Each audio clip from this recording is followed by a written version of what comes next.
Hello friends, welcome back to my channel Gyan Sankalp. तो friends, आज से मैं यूजीसी नेट पेपर 1 की प्रैक्टिस सीरीज़ लेके आई। ये प्रीवियस ईयर के क्वेश्चंस है। मैं हर दिन एक पेपर के साथ डिस्कस करूंगी और इसके अलावा आपको मेरे चैनल पे पॉलिटिकल साइंस की क्लासेस मिलेंगी जो आपकी यूजीसी नेट और या किसी भी स्टेट का आप पीजीटी टीजीटी दे रहे हो तो उसके लिए पॉलिटिकल साइंस आपके लिए काफ़ी अच्छी क्लासेस ऑलरेडी मेरे चैनल पे अपलोड कर रखा है मैंने। बहुत सारी यूनिट जैसे comparative politics, political theory, western political thinker, UGC net के भी प्रीवियस ईयर के क्वेश्चंस की 1000 क्वेश्चन सीरीज करके एक प्लेलिस्ट बनी है, उसमें बना हुआ है। तो आप प्लीज़ एक बार चैनल पे विजिट करना। अगर आप पहली बार मेरे चैनल पे विजिट कर रहे हो तो मेरे चैनल को सब्सक्राइब कर लेना और वीडियो को लाइक करना और अपने फ्रेंड में शेयर करना। तो आज का क्लास स्टार्ट करते हैं। ये 2020 का शिफ्ट 1 का, पहले तो ऑनलाइन, इस बार तो ऑफलाइन एग्ज़ाम हो रहा है काफ़ी समय के बाद। पहले 2019 से ऑनलाइन पेपर हो रहे थे अभी तक। तो पहला क्वेश्चन है यह, निम्नलिखित में से किसके संवर्धन में शिक्षण कार्य प्रशिक्षण और अनुबंध से भिन्न है? तो इसमें ये एक्सप्लेन भी किया हुआ है, इसलिए आपको समझने में काफ़ी आसानी होगी। देखो, अनुशासित अभ्यास, आलोचनात्मक चिंतन, स्थिर सहचर्य और तथ्यों में प्रवीणता। तो इसका आंसर हो जाएगा आपका ऑप्शन नंबर बी, आलोचनात्मक चिंतन। तो शिक्षण आमतौर पर सिद्धांतों का सार है, जबकि प्रशिक्षण व्यवहार और ठोस ज्ञान प्रदान करता है। शिक्षण हमें ज्ञान प्रदान करता है तथा सोच की विकसित करने का कार्य करता है, जबकि प्रशिक्षण क्षमता का विकास करता है। लेकिन कुछ मामलों में दोनों में साम्यता देखने को मिलती है, जैसे अनुशासन, सहयोग, भागीदारी आदि। इस प्रकार आलोचनात्मक चिंतन के संवर्धन में शिक्षण कार्य प्रशिक्षण और अनुबंध से भिन्न हो जाता है। क्वेश्चन नंबर 2, निम्नलिखित शिक्षण विधियों के आलोक स्पेक्ट्रम में किन विधियों का संपादपरक माना जाता है? तो ऑप्शन ए है प्रयोगात्मक, प्रदर्शन, अनुशिक्षण, समूह चर्चा और परियोजना। तो ऑप्शन में इसका आंसर हो जाएगा सी और डी। तो सी डी में क्या है? अनुशिक्षण, और डी है आपका समूह चर्चा। तो देखो, संपाद परक विधि शिक्षण की विधियां वे विधियां जिसके अंतर्गत शिक्षा के प्रति बहुत व्यवहारिक दृष्टिकोण रखा जाता है। यह मूलतः ज्ञान और समझ के ग्रहण तथा अनुप्रयोग की विधि है, जो विद्यार्थियों में न केवल पाठ को आत्मसात करने के लिए बल्कि उससे जुड़ने के लिए भी प्रेरित करता है। संपाद परक शिक्षण प्रक्रिया विषय सामग्री को तकनीक से बहुत सधे हुए तरीके द्वारा अवगत कराती है, ताकि बच्चे को असाधारण और अनोखा शिक्षण अनुभव दिया जा सके। इस प्रकार अनुशिक्षण और समूह चर्चा संपाद परक विधि के अंतर्गत आते हैं, जिसमें छात्र भागीदारी सर्वाधिक होती है। नेक्स्ट क्वेश्चन है, निम्नलिखित में महत्वपूर्ण व्यवहार उन विशेषताओं की पहचान कीजिए जो शिक्षण को प्रभावशील बनाने में योगदान करती है। तो देखो, ए है पाठ की स्पष्टता, जिससे अधिगमकर्ता के विचार स्पष्ट किए जाते हों। दूसरा है प्रश्न पूछना, जिसमें तथ्य अवधारणा आधारित प्रश्नों का समावेश हो। सी है ऐसी पूछताछ जिसमें उत्तर प्राप्त करने एवं आग्रहण संबंधी चेष्टा हो। डी है शिक्षण कार्य अभिविन्यास, जो स्पष्ट रूप से परिभाषित यूनिट के निष्कर्षों पर केंद्रित हो। ई है अधिगम प्रक्रिया में लगना, जिसमें विद्यार्थियों द्वारा अधिगम में लगाए जाने वाले समय की समाविष्टि हो।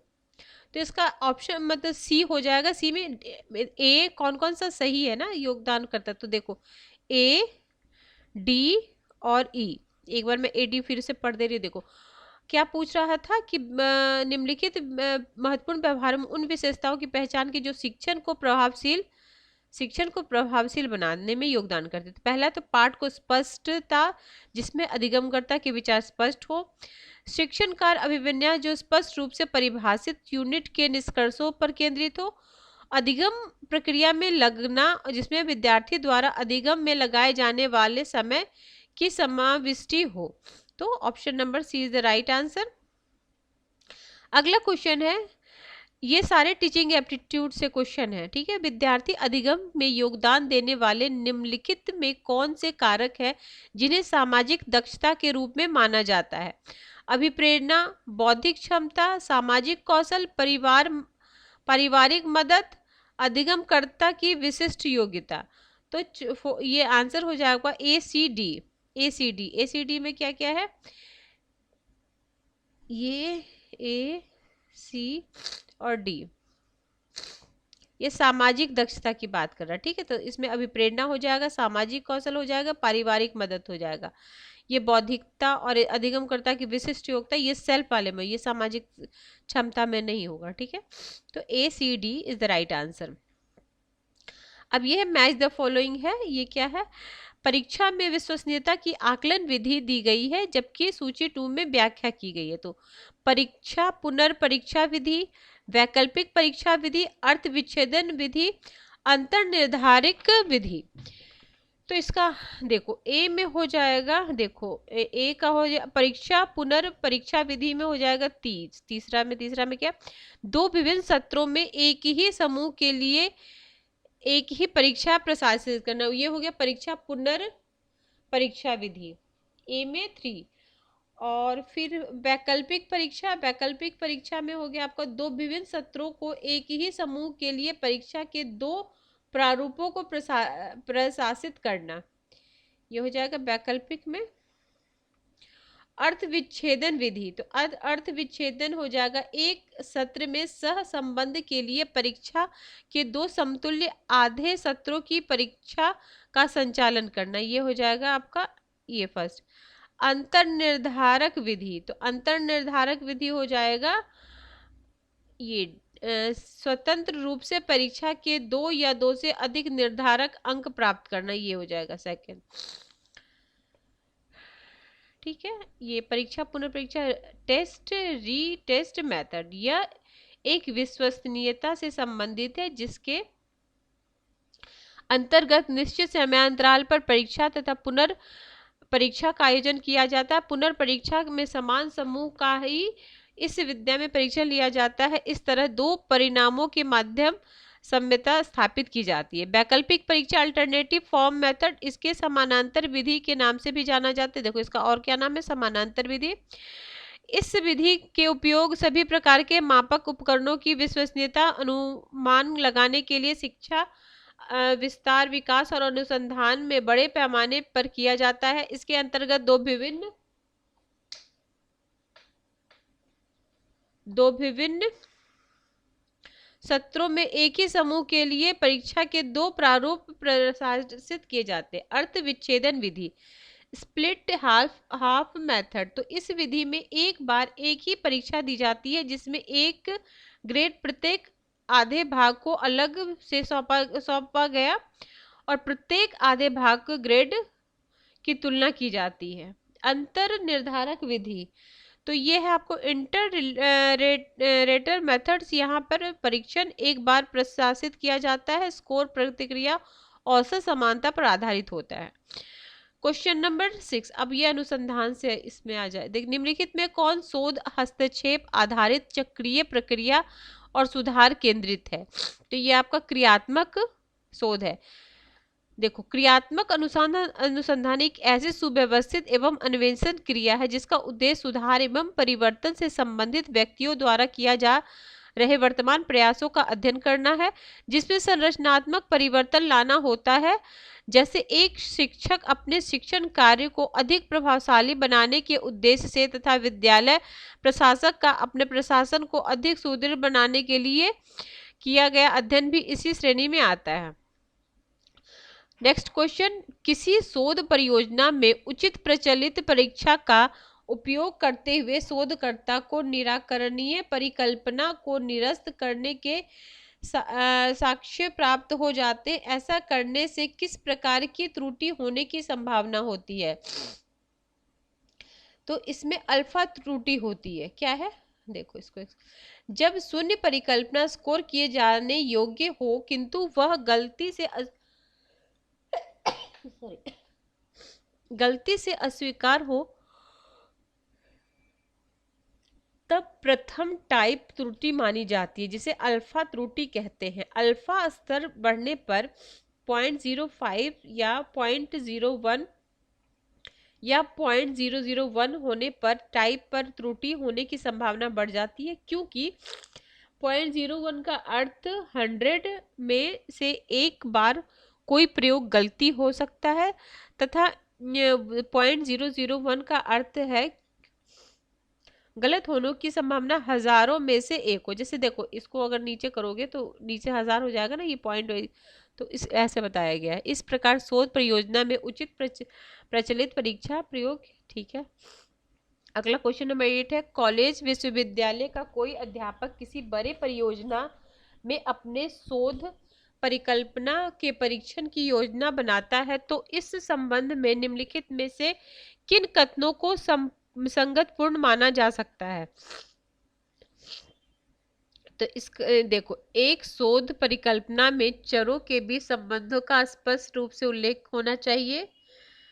फिर है, शोध परिकल्पना विभेदक प्रभावों या संबंधों का निष्कर्ष निकालने का उद्देश्य होना चाहिए।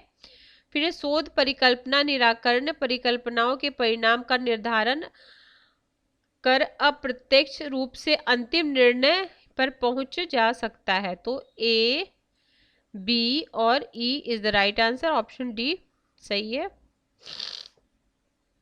देखो, परिकल्पना के परीक्षण की योजना निम्नलिखित बातों पर समावेश होती है। परिकल्पना धारण रूप से सुस्पष्ट होनी चाहिए। परिकल्पना अनुभविक प्रसंगार्थ होनी चाहिए। परिकल्पना का क्षेत्र सीमित और सुस्पष्ट विशिष्ट होना चाहिए। परिकल्पना को महत्वपूर्ण संबंधों की ओर इंगित होना चाहिए। मुख्य शोध परिकल्पना में चरों के बीच संबंधों का स्पष्ट उल्लेख होना चाहिए।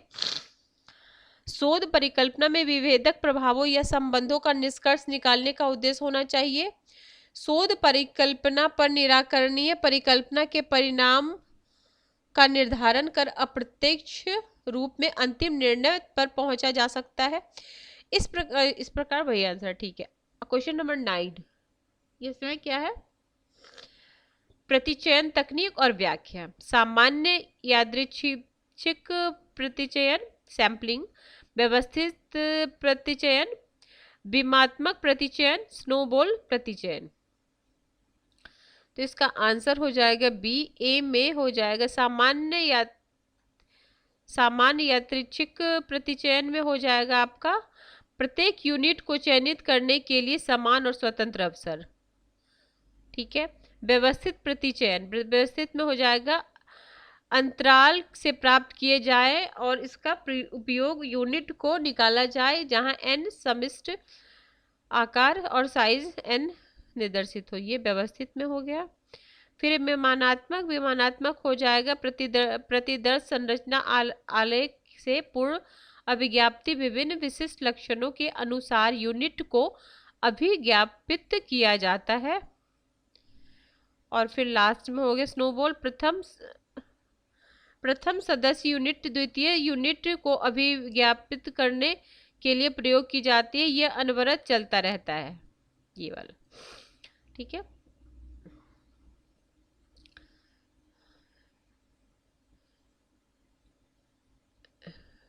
अगला है शोध में इंद्रियानुभविक कथन कारण वाला। शोध में इंद्रियानुभविक आगमनात्मक प्रतिमान यथार्थ चित्रण के अर्थप्रदायी आत्मनिष्ठ दृष्टिकोण पर बल देता है। कारण है, इस प्रतिमान में शोध का उद्देश्य सामान्यीकरण पर पहुंचना नहीं है। तो दोनों सही है और सही व्याख्या है, ऑप्शन ए। अगला है, ये तो आप खुद से कर लेना, ये क्या है? पैराग्राफ वाला है। अगर आपको दिख रहा होगा सही से तो आप वीडियो रोक के पैराग्राफ पढ़ के कर लेना। इसको 1 मिनट के लिए रोक देती हूँ।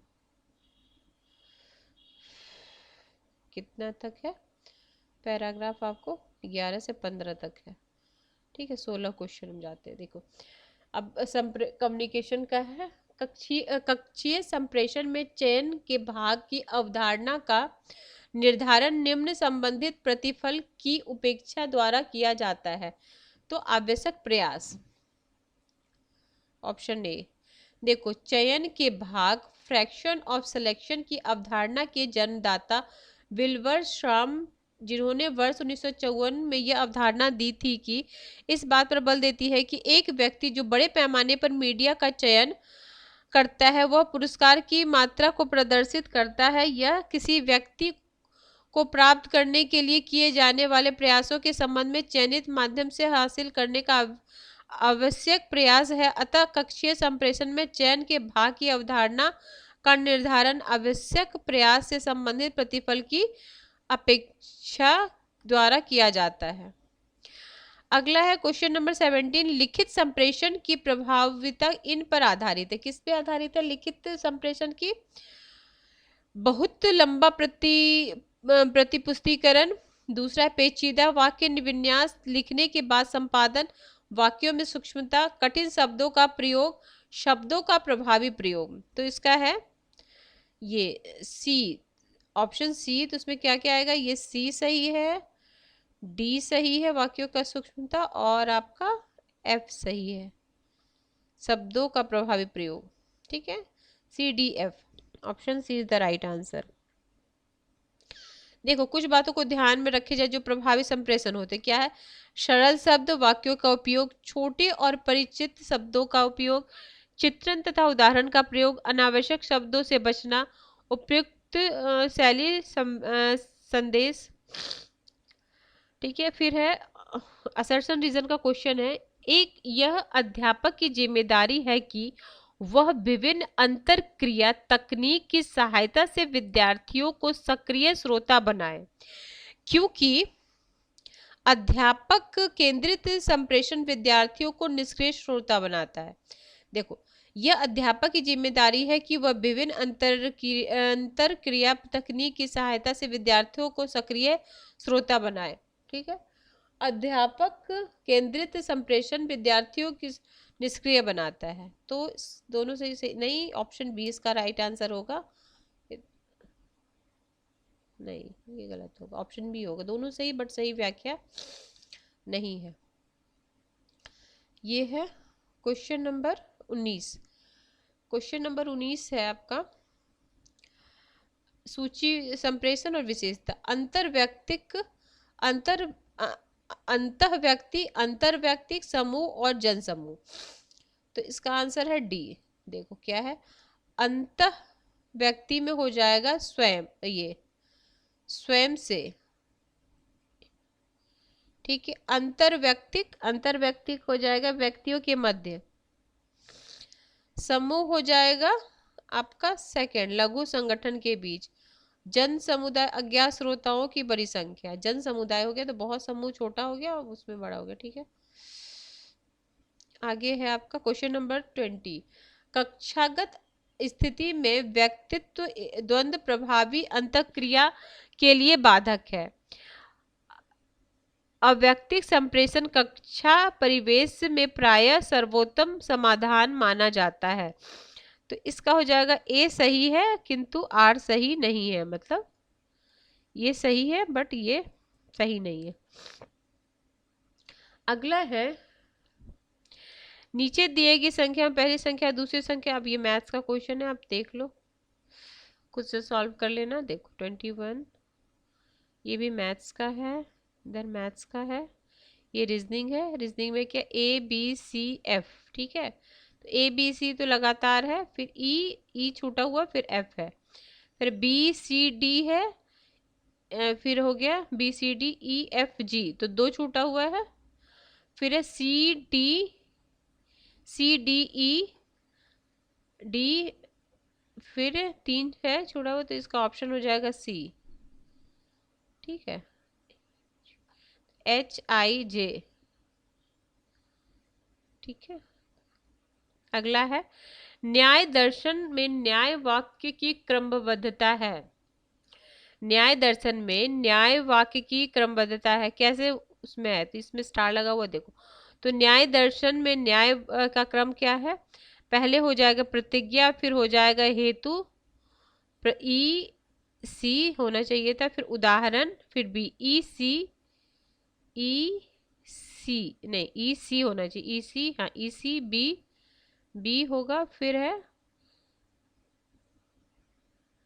फिर आपका ए दे दिया। नहीं देखो, बी सी उदाहरण के उपनयन, फिर निगमन है। ठीक है, इसको आप नोट डाउन कर लो क्या है न्याय में। देखो प्रतिज्ञा, हेतु, उदाहरण, उपनयन, निगमन। ठीक है, निगमन सबसे बाद में आएगा, यानी ए सबसे बाद में आएगा।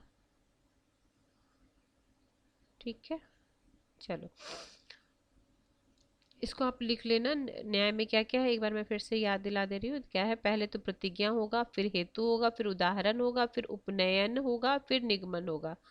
इसमें ऐसा कोई ऑप्शन नहीं है। देखो ये तो दिया हुआ है, प्रतिज्ञा से तो स्टार्ट किया, ई से कौन सा स्टार्ट है, चलो तो ये और ये तो पहले कट गया, ऐसा इसमें से कोई आंसर नहीं है। फिर है बी, बी है आपका उदाहरण, नहीं तो ठीक है, हेतु ये वाला सही है। फिर बी है उदाहरण, ठीक है। फिर है आपका उपनयन, वो उपनयन है, जबकि इसमें निगमन दिया। ठीक है, तो यहाँ पे अगर ये हो जाता डी और यहाँ हो जाता ए तो सही होता। ठीक है, यहाँ डी है तो ये सही दिया हुआ है, लेकिन यहाँ ये गड़बड़ कर दिया है। आगे न्याय दर्शन शास्त्र में बोधगम्य वाक्य की क्रमबद्धता लिखिए। तो इसमें हो जाएगा आकांक्षा, योग्यता, सन्निधि और तात्पर्य, ऑप्शन बी 27। देखो आकांक्षा, योग्यता, सन्निधि, तात्पर्य। तालाब में कीचड़ युक्त पानी के पूर्व में बारिश होने का निष्कर्ष निकाला जाता है। तो ऑप्शन बी शेषवत अनुमान। ये सब इंडियन फिलॉसफी से है सारे क्वेश्चंस। हेतु द्वारा साध्य के खंडन के कारण निष्कर्ष निकालने को किस प्रकार का हेत्वाभास कहा जाता है? तो इसको बोला जाता है विरुद्ध। जब हेतु का संबंध साध्य से न होकर साध्य भाव से होता है तो वहां विरुद्ध हेतु भाव होता है। यह हेतु साध्य को सिद्ध न करके उसके विरोध अर्थात साध्य भाव को सिद्ध कर देता है। जैसे हवा भारी है क्योंकि वह खाली है, यहाँ खाली हेतु है और भारी साध्य है। अगला 30 क्वेश्चन है,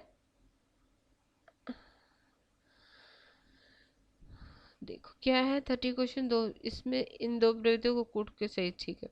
सभी व्यक्ति ईमानदार हैं, ठीक है। कोई भी व्यक्ति ईमानदार नहीं है। कुछ व्यक्ति ईमानदार हैं, कुछ व्यक्ति ईमानदार नहीं है। तो इसका हो जाएगा ये, सभी व्यक्ति ईमानदार है, कोई भी व्यक्ति ईमानदार नहीं है। देखो इसमें क्या बोला गया, नीचे 4 प्रवृत्ति दी, इनमें से 2 ऐसे संबंधित है कि वे सत्य नहीं है। देखो सत्य नहीं होगा, इसमें क्या दिया, सभी व्यक्ति ईमानदार है, कोई भी व्यक्ति ईमानदार नहीं है, तो दोनों तो सत्य हो नहीं सकता है। ठीक है, अगला है आपका, ये मैथ्स के हो गए आपके। ठीक है, अब ये हो गया आपका उससे कंप्यूटर से। मेमोरी का एक प्रकार है जो कंप्यूटर स्टार्टअप रूटीन को संभालता है। तो ये करता ROM रोम। ठीक है, क्या करता है, रोम मेमोरी का एक प्रकार है जो कंप्यूटर को स्टार्टअप रूटीन को संभालता है। ठीक है, इससे रिलेटेड आते ही रोम रैम से तो आते ही है सवाल। अगला है असर्शन रीजन का क्वेश्चन है 38। भारत में मोबाइल प्रयोगकर्ताओं की संख्या तेजी से बढ़ रही है। ठीक है, मोबाइल की कीमत कम हो रही है, क्योंकि मोबाइल की कीमत कम हो रही है।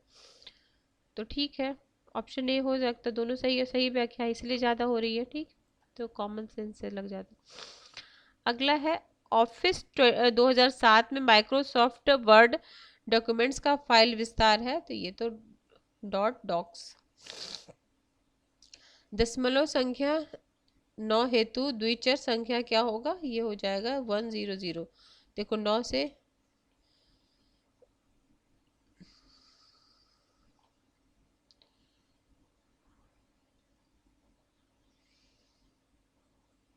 ओजोन परत के क्षरण का कारण है। क्या कारण है, वाष्पीकरण, क्लोरीनेटेड हाइड्रोकार्बन, दूसरा थर्मल पावर प्लांट से उत्सर्जन, अर्बन वेस्ट का दहन, नाइट्रोजन समाविष्ट उर्वरक का अत्यधिक प्रयोग। तो इसका हो जाएगा A, B और D। ये डी नाइट्रोजन समाविष्ट A और B, C नहीं होगा, अर्बन वेस्ट का दहन नहीं। अगला है, निम्नलिखित में कौन सा मुद्दा नहीं है सहस्त्राब्दी विकास लक्ष्य के तहत समाधान किया जाने था। तो ये था मानव अधिकार, ये नहीं था। शिशु मृत्यु है, पर्यावरण प्राथमिक शिक्षा, ये नहीं। 40, इसमें 8 था। मिलेनियम डेवलपमेंट 2000 में हुआ था, 2015 तक, इसमें 8 था। और जो सस्टेनेबल डेवलपमेंट है उसमें 17 था गोल। फिर है अगला है, वर्तमान में कार्बन डाइऑक्साइड उत्सर्जन के प्रति व्यक्ति उत्सर्जन में प्रयोग होने वाले देश के अवरोह क्रम में सही श्रृंखला की पहचान कीजिए। तो इसका हो जाएगा सबसे CDBA। इसका और भी है, ये लिख लो। सॉरी। अगला है, समकालीन पर्यावरणीय चर्चा में बड़े हाइड्रो पावर प्लांट एवं लघु हाइड्रो पावर प्लांट को वरीयता दी जाती है। बड़े हाइड्रो प्लांट की तुलना में लघु हाइड्रो प्लांट की स्थापना कम पूंजी लगती है। उपर्युक्त कथनों का आलोचक निम्नलिखित विकल्पों पर सर्वाधिक उपयुक्त है। तो इसमें हो जाएगा आपसे, दोनों सही है बट सही व्याख्या नहीं कर रही यार, दोनों राइट बट व्याख्या नहीं कर रहा। भारत में आवासीय क्षेत्र के लिए दिन में निर्धारित शोर का मानक है तो 55 dB, ये है देखो। औद्योगिक क्षेत्र में दिन में 75, रात में 70, वाणिज्यिक में 65, 55 रात में, आवासीय में 55 और रात में 45, और शांत क्षेत्र में 50 और 40। भारत में उच्च शिक्षा अधिनियम के प्राचीन केंद्र के रूप में तक्षशिला को यूनेस्को द्वारा किस वर्ष धरोहर के स्थान पर घोषित किया गया था? तो ये किया गया था 1980 में। ठीक है। नालंदा भारत के बिहार राज्य में स्थित है। यह उच्च अधिगम प्राचीन है जिसने 2016 में विश्व विरासत का दर्जा मिला, विश्व विरासत, और यूनेस्को ने 2080 में इसको विश्व विरासत की सूची में शामिल किया था। तक्षशिला को देखो, ये तक्षशिला पूछा ना, तक्षशिला हुआ था 1980 में। अब मान लीजिए पूछ ले ये नालंदा विश्वविद्यालय, ये 2016 में।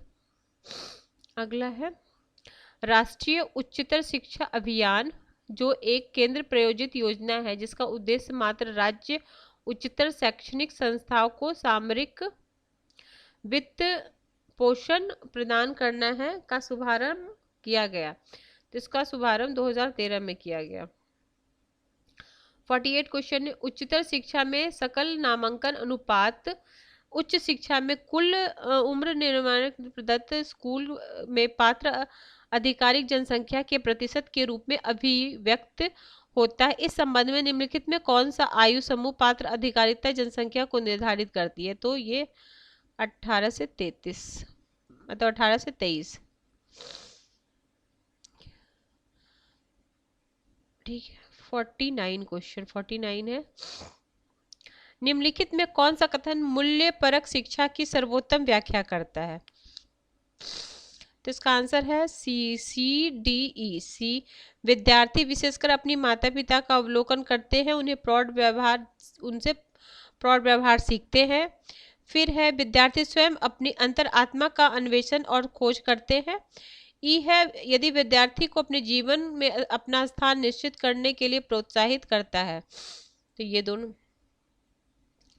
देखो, यह नैतिक शास्त्र एक पाठ्यक्रम है, ये नहीं होगा। एक, यह किसी व्यक्ति के निजी अंतरक्रिया हेतु रिवॉर्ड और दंड की बात है। तो ये दोनों देखो, पढ़ के ही नहीं इसको एलिमिनेट कर सकते हो आप। बाकी CD और E is the right answer. अगला है 50 क्वेश्चन। 50 क्वेश्चन क्या है? देखो, ये सूची स्वयं प्रभा, ये तो मैच करना है। तो इसका ऑप्शन देखो, ए में हो जाएगा स्वयं, स्वयं हो जाएगा आपका ऑप्शन 4। ऑनलाइन कोर्स के लिए जारी क्रेडिट स्वयं। ठीक है। स्वयं प्रभा है आपका उच्च शिक्षा गुणवत्ता हेतु कार्यक्रम 24/7। अब तो स्वयं प्रभा के चैनल के नाम भी कि किससे कौन से रिलेटेड है। EPG पाठशाला, EPG पाठशाला आपका हो जाएगा विषय वस्तु आधारित मुफ्त पुस्तक पाठ्यक्रम प्राप्त करना। और ई यंत्र है अंतर स्थापित प्रणाली में व्यावहारिक अनुभव प्राप्त करना। तो देखो, इसको थोड़ा मैं, स्वयं प्रभा स्टडी, ये डिजिटल इंडिया के तहत भारत सरकार ने शिक्षा मंत्रालय द्वारा उन्नत शिक्षा एवं कौशल को कवर करते हुए वेब पाठ्यक्रम को समन्वित मंच जो मुफ्त प्रवेश देने के लिए शुरू किया गया। 9 जुलाई 1917 को भारत के राष्ट्रपति द्वारा लॉन्च किया गया। स्वयं प्रभा ये भी पूछता स्वयं प्रभा क्या, DTH 2034, DTH 34। जो GSA-15 उपग्रह से उपयोग किया गया, ये 24/7 चलते रहता है। EPJ पाठ्यक्रम एक पोर्टल है जो विज्ञान एवं मानविकीय आदि विषयों की उच्च गुणवत्ता और पाठ्यक्रम आधारित मुफ्त इलेक्ट्रिक विषय सामग्री उपलब्ध कराता है। ई यंत्र क्या है? मानव संसाधन विकास मंत्रालय द्वारा वर्तमान में शिक्षा के तहत सूचना और संचार प्रौद्योगिकी के माध्यम से राष्ट्रीय शिक्षा मिशन द्वारा प्रायोजित कार्यक्रम का इसका उद्देश्य छात्रों को रोबोट बनाने और उससे जुड़ी तकनीकी जानकारी देना है। तो ठीक है फ्रेंड्स, आज हमने 2020 के इफ शिफ्ट 1 का क्वेश्चन किया है। हर दिन मैं एक एक क्वेश्चन कराते रहूँगी, प्रैक्टिस सेट कराते रहूँगी। अगर आपको किसी वजह से ये चैनल हेल्पफुल लग रहा है, अगर आपके प्रिपरेशन में थोड़ी भी हेल्प करिए, तो आप प्लीज़ मेरे चैनल को सब्सक्राइब कीजिए, मेरे वीडियो को लाइक कीजिए, अपने फ्रेंड में शेयर कीजिए। Till then bye bye, see you in next video.